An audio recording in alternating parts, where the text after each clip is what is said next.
Welcome to Daily Office Devotions. I'm Reggie Kidd. I'm glad to be with you this Thursday in the season after Pentecost. We're taking a detour from the daily office readings for a few days. Instead, we'll be thinking through various facets of worship and how our Lord provides meaningful communion with Him through our formal corporate worship, as well as in individual worship in our daily devotions. The thoughts offered here are excerpts from articles I wrote for Worship Leader magazine a few years ago. Happy Little Trees. On her birthday, Meg's husband told her he didn't love her and wasn't sure he ever had. 7 months after the divorce became final, he married his girlfriend.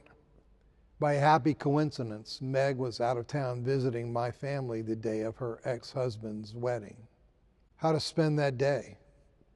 We discovered that the late Bob Ross, host and star of the TV show The Joy of Painting, had established a teaching studio in nearby New Smyrna Beach, Florida. His students still teach people how to paint happy little trees. The promise was that in a 3-hour session, we could learn the basics and each student would walk away with a personally completed work of art. We signed up for a class. It was amazingly fun. We happened to sit on the back row. We couldn't help but notice the two teenage girls in front of us who didn't fit the middle class profile of most of the people in the room. They were accompanied by someone who carried herself like a softer version of Saturday Night Live's church lady. Nobody in the class was having more fun or experiencing more delighted surprise at what was showing up on canvas than these girls. At the end of the class, we were all given the opportunity to pay a little extra to have our paintings framed right there on the spot.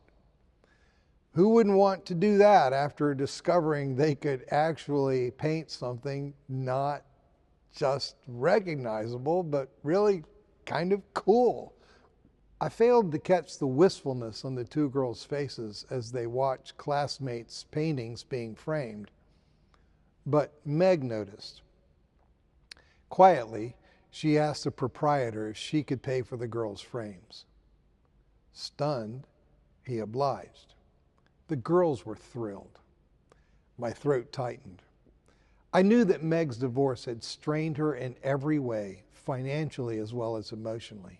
Yet, as deep as the sorrow she carried within her was, her spiritual resources were deeper. On a day in which she could have nursed bitterness, she created joy for someone else. Meg's act was horizontal worship. The gospel changes us from self-centered to other-centered. Vertical worship teaches people that they are profoundly loved. The bread and wine that they take in makes them different people. As theologian Alexander Schmemann quips, at this meal we become what we eat. That day, Meg did a lot more than paint happy little trees. She became bread and wine to two girls, a shop owner, and me. Be blessed this day.